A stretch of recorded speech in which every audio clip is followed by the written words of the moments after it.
Ma Mission TV, le miroir du monde.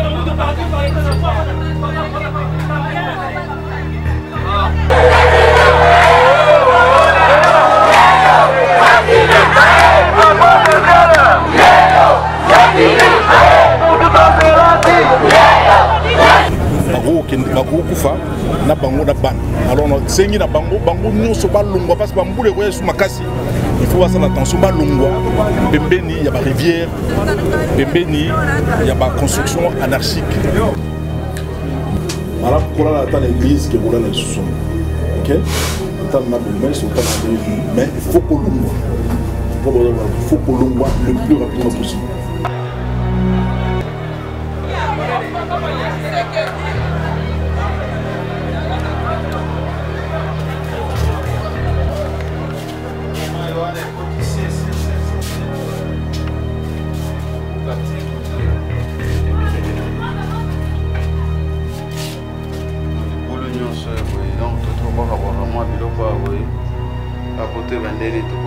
Donc, moi, je suis au côté de la CFMI et critique.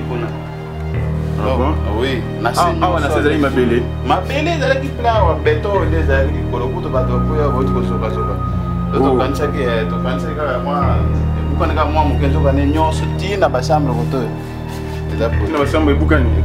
Ma belle, c'est qui est belle, place c'est boucane.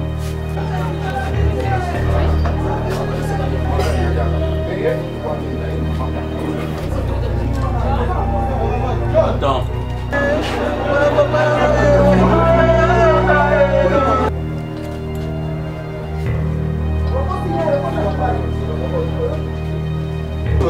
Kangana. Oui. Hein? Kanga photo.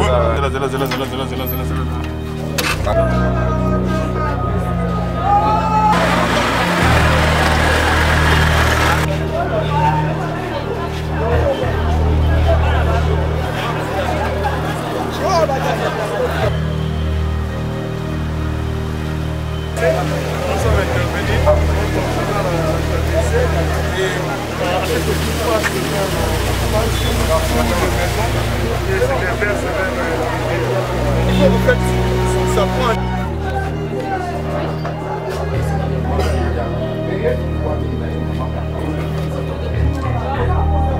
Attends.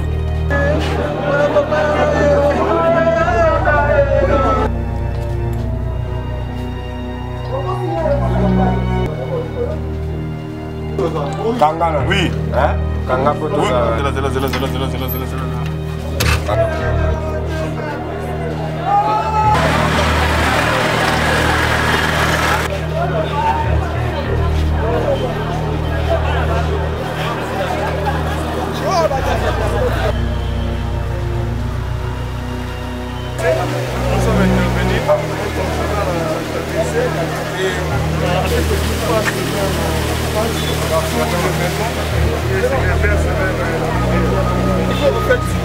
Ça prend un grand bac.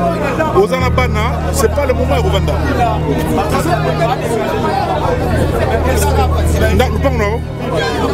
Pas nous restons Banda, ils ont lié malembe parce que Mboula, comme au peuple.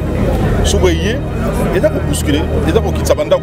Banda, monsieur Zayim, Nicolo, Koma Dungi. Alors, solution, ils ont moko. Il faut pour permettre Bisso, tout ça, la curage. Il y a des rivières. Si on prend ça, la curage, il y a des rivières et comme passe.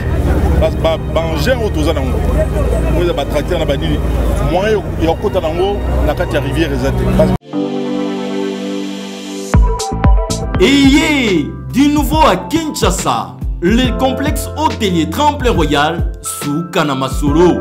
Vous qui désirez passer des nuits inoubliables, l'hôtel Tremplin Royal vous offre un service de haute qualité, de chambres modernes répondant aux standards internationaux, salons et salles de bain bien équipées.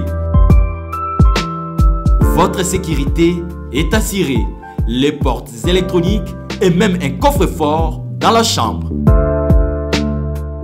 Tremplin Royal dispose d'un restaurant VIP, des plats de différents goûts à un prix hors concurrent, de boissons de toutes marques accompagnées d'une musique douce. Ce n'est pas tout. Pour vos déplacements, Tremplin Royal met à votre disposition une voiture pour tous vos déplacements et un groupe électrogène industriel pour faire face à la coupure d'électricité.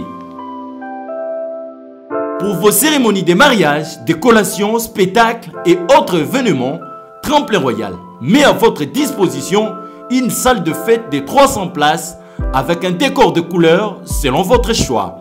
Nous sommes situés au numéro 23 de l'avenue Aérodrome dans la commune de Barumbu, référence stade municipal de Barumbu. Pour tout contact, appelez-nous au 081 570 78 00 09 98 55 22 96 et Salimana Nouté, le complexe hôtelier Tremplin Royal, le confort et les nôtres sous Kanama Solo chez Tremplin Royal Kanoka Kae. Pasi ezali na motema koyeba te bandeko nyonso bokolanda biso mokolo ya lelo boko constater te à travers cette vidéo topé à travers ces images moko ya biso congolaise auti kotika biso parce que na ngambo ya gouvernement provincial na biso ba kendaki bongo penza na koluka ko sauver ndeko mwasi oyo atiki biso mais au moins na ngambo ya gouvernement provincial à travers le gouverneur de la ville Gentini Ngobila ba keina ko sauver bana oyo penza parce que boyebi à chaque fois que mvula ezali konoka na République démocratique du Congo, particulièrement en la ville de Kinshasa, boyo kaka mbela ya ba famille au botalaki dernièrement après vous là na la kisa kibinote vous là na Kinshasa na lingwa na ndenge ekoma vous là na Kinshasa na chaque commune ndenge nini ekomaka alors na ngambo ya ndeko Gentini Ngobila kimaki mbango na ngambo ya famille oyo bakendaki bongo ko sauver mokolo ya lobi ba sauver papa ba sauver bana mais ba zui chance te ya ko sauver maman atiki papa na bana misato esalaki pasi mokolo ya lobi na ngambo ya famille wana kobungisa oyo ya bango maman sœur Coco, Maman Leki, Maman Kulutu, mais biso ngambo la biso ya ma mission TV, tous allez présenter ba condoléances, pays une fois tous allez encourager le gouverneur pour la geste à lobby, mais entre-temps tous allez interpeller le gouvernement provincial ya Kinshasa pour ngambo la bango kota lisate. Et sengeli na bango kozwa ba solution na lombango pote lobby congolais akufa lisusu na likambo ya mvula te tomoni gouverneur de la ville akei pe na kopesa likanisi pona kotalisa te et sengeli na kolongola bato nyonso bavandaka pembeni ya ba rivière parce que soki fleuve etondi ezali ko renvoyer mai na ngambo ya bandako to pe mai soki évacuation penze ezali malamu te ezali kozonga na ngambo ya bandako ezali tout autour wana ezali proposition ya gouverneur ou azali kotali cette pour trouver solution na likambo wana esengeli kokende na yango mais entre temps j'aimerais vous laisser aussi bolanda ndenge nini penza famille wana elobi ndenge nini gouverneur de la ville Gentini Ngobila akomaki kuna mokolo ya lobi nde tokozonga pour que to conclure ensemble la ville.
tala bato nyonso mai na mai papa foto nyonso Oh, tema wana, tema. wana tema wana. Otema okili ba mona bino.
Attends.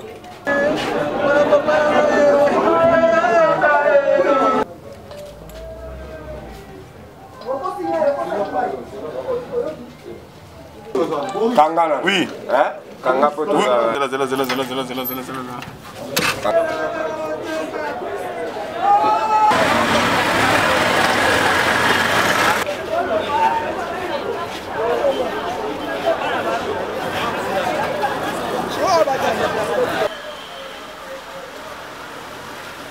Nous sommes intervenus concernant la décès et ce qui passe devant les maisons et se déverse vers la rivière. En fait, ça prend en charge les trop pleins. Ils sont pris en charge par ces caniveaux qui les ramènent vers les tiroirs. Il y a plusieurs maisons.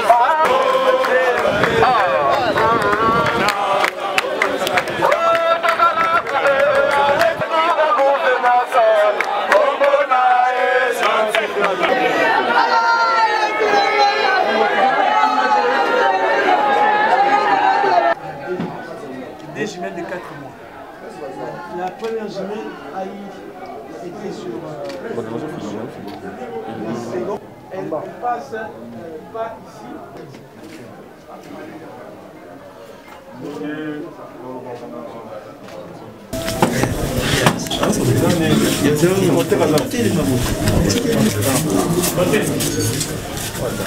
ezali pasi mingi maloba na ngai liboso ezali ya kopresente bino bacondoléance mpe ya koloba na bino ke bozali bino moko te bozali ensemble na likambo monene oyo ekweli famille na bino malamu kolala ata na église ke kolala lisusu ok otala na bomesi otala na devini mais il faut kolongwa il faut kolongwa le plus rapidement possible.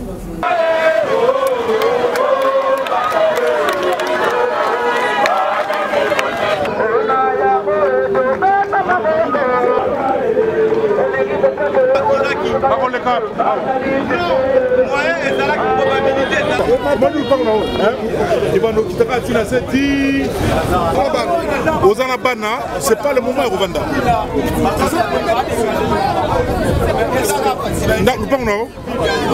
Pas nous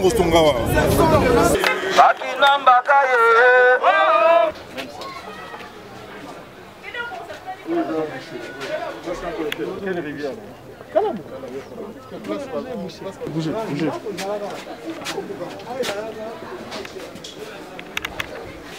Poto ekoti na kati ya ndako. Ah, ezalaka te même nzete oyo. On va casser ça. Parce que ici sans délai. Inondation au Salama, Binos Bouquet, au Squaning. Hein? Vous avez bien.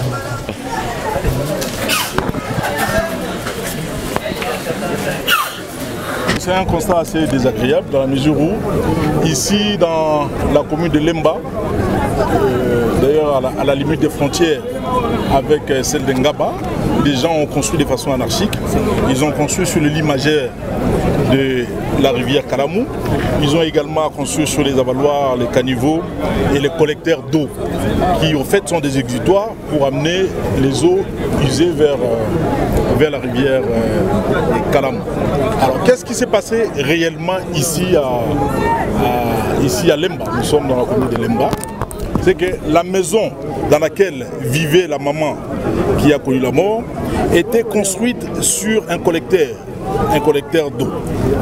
Alors, comme le collecteur était déjà assez défectueux, donc ça aspirait la maman ainsi que ses 4 enfants comme une boursouflure, une vraie boursouflure qui les a donc précipités vers le bas.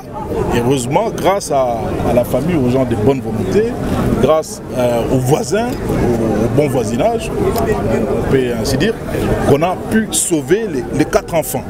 Mais la maman, on n'a pas pu la sauver. Elle est décédée. Elle se trouve actuellement donc dans la morgue. Ce sont nos propres turpitudes qui font que quelquefois nous connaissons des accidents parce que nous sommes entêtés. Comme on dit à Lingala, Mitu Mangongi. Nous sommes entêtés, les gens ont construit sur les collecteurs, les gens ont construit sur le lit majeur de la rivière, même si le lit mineur de la rivière Kalamou ici, du côté d'Engaba entre Ngaba et Matete, elle s'est rétrécie parce que les gens ont occupé les lits mineurs. Alors, ils ont construit le long de cette rivière, donc sur le lit majeur, qui nous prive aujourd'hui. La conséquence, ça nous prive aujourd'hui de pouvoir faire le curage. On ne sait pas faire le curage de cette rivière sur cette partie. D'ailleurs, un peu dans toute la ville, on ne sait pas faire le curage de rivière parce que nous n'avons pas des engins amphibies qui nous permettent de plonger directement dans l'eau. Et comme nous ne pouvons pas non plus passer à travers le mur, passer à travers la maison, donc nous sommes bloqués. En conséquence, il faut des décisions impopulaires très courageuses pour évacuer toutes ces familles qui occupent le lit des rivières. Voilà. Alors, la solution pour ces populations, en fait, que dites-vous à ces populations qui sont peut-être encore à rester dans des endroits assez dangereux? Bon, pour éviter la tension sociale, nous sommes en train de mettre en place une commission qui va travailler dessus. Il y a le directeur de cabinet du président qui est en train de créer donc, cette commission. Le président a déjà instruit, nous en avons parlé déjà il y a une semaine. Et cette commission sera mise sur pied d'ici au plus tard demain. On va travailler d'arrache-pied pour d'abord identifier les sites inondables, les sites non édificandis dans lesquels les gens ont construit. Et puis je pense qu'il est temps pour prendre des décisions assez courageuses pour en découdre avec cette difficulté. Les alliés constatent d'abord il n'y a pas si peu à Mawa. On a négé maman à Tiki Bisso, à Tiki Bana. D'ailleurs, quand on a mené à Salisibana, sinon Banapé, Balinga Okufa et Longonaye. Mais à Kei Moko, à Tiki Mobali, Nabana. Et le Konini et Salimi Awa. Les alliés, le Pango, au Bango Bandi, Bazar Foutela. Batonga, le Pango, Batonga Bandako, Nakata le Pango, Batonga Yango, Nicolo, il y a un collecteur. Collecteur, oui, Maramaï. Et là, on tinda la rivière Kalamou. Alors, on a fait le collecteur, c'est pas kata.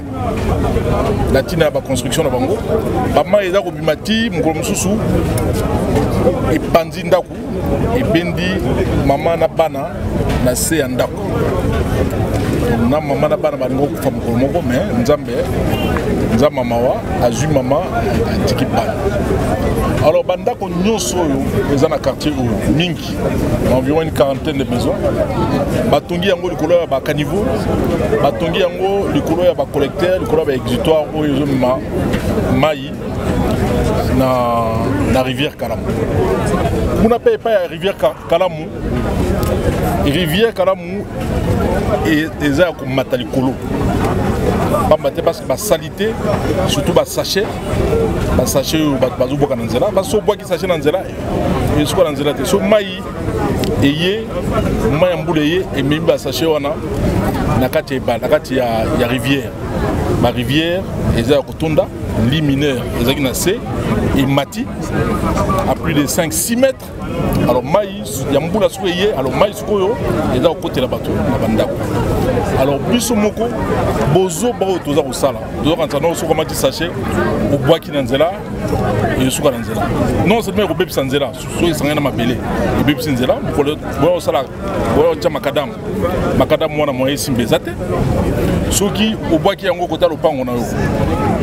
Nani moko dingo sala bilanga. Oko na tanzete. Moyens étaient et ça et cola ils étaient moyens bilanga et bota ils allaient en conséquence il faut toujours mailler toujours au terme que nous base de conscience baie bague ko boaka salité surtout ba sachet wana et là au bomaka bisuma ata yo kuvite mais ko sa bandeko ko sa baninga ko sa ba camarade alors tout ça la keba to tika ko tunga na bisika oyo esengela ko tunga te site inondable, ils ont belé, ils ont raté dans Ngapa, ils ont na Kisenso, ils ont na Matete, ils ont na Mungafulam, ils ont na Ngalema, ils ont na Massina, ils ont na Kimanseke, partout à travers. Donc ceux qui vont moni et balé, les rivières, ils ont pembeni, il faut qu'il y ait au moins 30 mètres.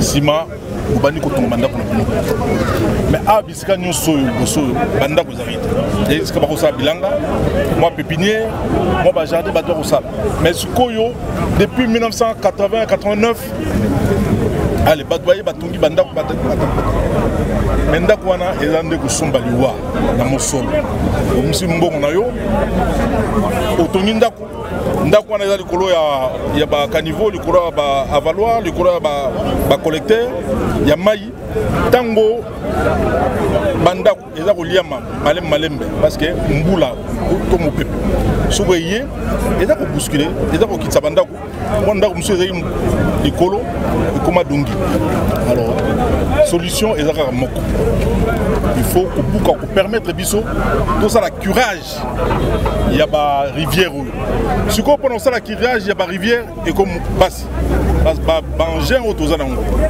vous ba tracteur na banini moyen ya kota nango na kati ya rivière ezate parce ba engin on eza amphibité ko kota na mai moyen pe ya koleka na kati ya bandako ba tuzate à travers les maisons à travers le mur moyen ya koleka ezalité donc solution ezaka moko buka parce que bato ba tchaki mutu mangongi et sengeli sikoyo ba comprendre que mokili etambola bango monde mobimba etambola kaka ndenge moko ndenge mbula betaka pe na poto ndenge mbula betaka na ba Sénégal betaka na ba Côte d'Ivoire bango bazo ko ba solution biso pe il est temps plus que jamais na Congo ya fati béton to ba solution pour être bato balongwa pembeni ya ba rivière pembeni ya bibale mkemke pamba te so batikali wana au lieu ba kendaka misala ne ba misala ba onoki misala ba onoki na cimetière parce que bambula ba prévision ya bambula eza makasi mingi koloko ya bambula ko beta su makasi so bambula beti bako kufa na bango na ban alors sengi na bango nyonso balongwa parce que bambula ko yesu makasi il faut faire attention ba longwa pembeni ya ba rivière pembeni ya ba construction anarchique ba site inondable balongwa bisika wana pamba te bambule koya so bambule ye makasi bango nde bakokufa eloko robeta sete ezaka kaka naza tozo tia commission tata mokonzi ekolo ayebisa biso totia déjà commission lelo na ntongo nasolaki na directeur de cabinet na ye mettre en place une commission totala ndenge nini ya kolongola bandeko oyo batongi na basite non édificandi na basite na bazone inondable balongola bango wana po to reprendre mosala na biso ya recuré bakaniveau rivière surtout rivière kolongola babele salité nyonso wana surtout basachet etondi nyonso wana kolongola mpona kolongola yango il faut ko banana kobuka pamba te moyen okota na katikati ya mandako ya te moyen okota na katikati ya bandeko ezete ngai naza doyen ya Lemba nabotami en 1946 aza mpaka alors Lemba oyo babandi kotonga na onel ntango moto atongi Lemba oyo donc tongaki Lemba oyo aza kotonga bandako quartier par quartier bon na baquartier wana aza kotia bacanal principal wana bandako oyo mike eza pembeni mai ya kosukola mai ya toilette kuta kuna libulo kuna tunelo sibrango kuna canal central wana ekumona ebeti ekuboka mai na kalamu eboka mai ezala awa partout lema mobimbo bon siko ter koto nyo surtout ezalaka na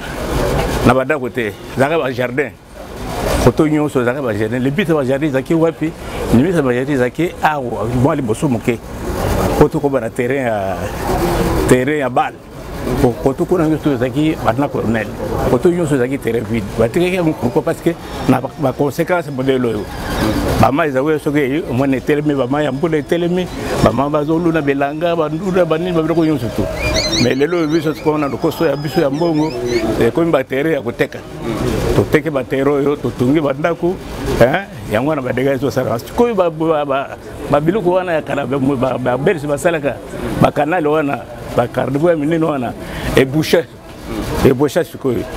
siko bato ko motimu na mabula bango ngona banda ba bango ezaka teke motatimu na libulo na ndako ya ye mo sara cardivo ya kuisena na ndako na ezaka ye sauter directement et que dans les sons ni to ko tirer na dikambo ko lelo les sons yo to mone na kalika mo lelo eza kozango yo kana biso eza ko yo biso ezate Parlement tout ça dans le coso ya mongo. Et là ils avaient un sengeli l'état a de musique pendant que ça permis na maïm. Et ça mana moté. Et ça risque makasi. Et ça pas moité. Et Gustave m'appelle mingi liboso. Parce que na amené de ces bouchas. Ba mai wa de ce que tout timu na zeki no timu na malembe. To ba do banda kwa côté ba do dina pour ndenge ça là. Et prévenir yango.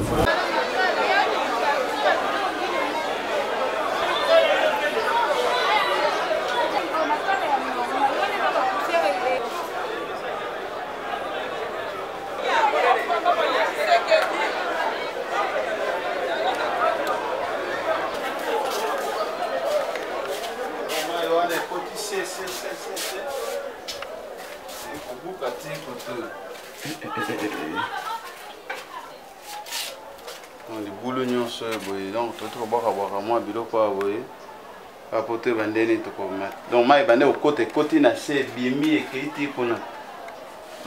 Oui, na c'est ma belle. Ma belle, c'est qui plaît, béton, des qui coloco, tu vas te faire votre zoka zoka. Tu quand ça qui est, tu quand ça que moi, beaucoup de gars moi, mon kenzo gagne nyon se tient à la chambre côté. Et là pour. Tu vas chambre boukani. Boukani. Ma belle nyon c'est qui est les qui. Belle nyon c'est bimi. Place ni sur boukani. Na katia monna po mulili eza mwinde eza te nyonso wana eza libulu tina shawa bo koto pe bukanaki na to boki nenda to boki mabele ya nyonso eza libulu donc mai wana ekota ebimi ekite kuna na niveau ya donc na ndako tout biloko nyonso eza na se ya mai kaka mwa bana mai oyo kanifo kolo kuna boucher tango boucher mai nyonso matili ko tango matili ko comme na prince tango eleki ko prince e ko buka siko mabele ale kanipo nyonso kiti ala nde bani ko lia prince muke basalaka nyonso se déverse na ndako awa bato na nsima kuna bazindizindi nde bate soki bakonzi retrouve solution nini po koassiste biso financièrement parce que financièrement toza limité na koke ezopesa nzela te ya korefaire mosala oyo mpenza ndenge esengeli te.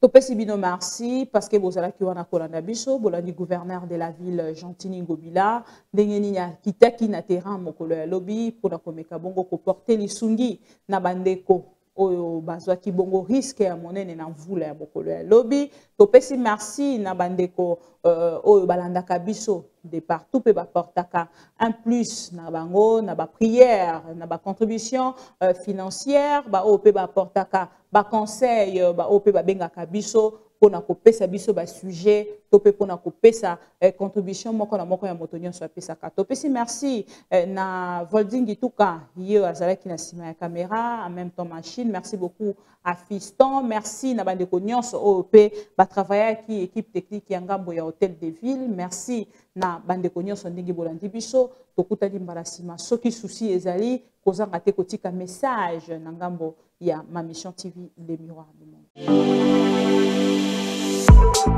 Ayez du nouveau à Kinshasa, le complexe hôtelier Tremplin Royal sous Kanamasolo. Vous qui désirez passer des nuits inoubliables, l'hôtel Tremplin Royal vous offre un service de haute qualité, de chambres modernes répondant aux standings internationaux, salons et salles de bain bien équipées. Votre sécurité est assurée, les portes électroniques et même un coffre-fort dans la chambre. Tremplin Royal dispose d'un restaurant VIP, des plats de différents goûts à un prix hors conquérant, de boissons de toutes marques accompagnées d'une musique douce. Ce n'est pas tout. Pour vos déplacements, Tremplin Royal met à votre disposition une voiture pour tous vos déplacements et un groupe électrogène industriel pour faire face à la coupure d'électricité. Pour vos cérémonies de mariage, de collations, spectacles et autres événements, Tremplin Royal met à votre disposition une salle de fête de 300 places avec un décor de couleurs selon votre choix. Nous sommes situés au numéro 23 de l'avenue Aérodrome dans la commune de Barumbu. Référence stade municipal de Barumbu. Pour tout contact, appelez-nous au 081 570 78 00 09 98 55 22 96 et Salimana Nouté. Le complexe hôtelier Tremplin Royal, le confort et les nôtres sous Kanamasolo chez Tremplin Royal Kanoka Kae.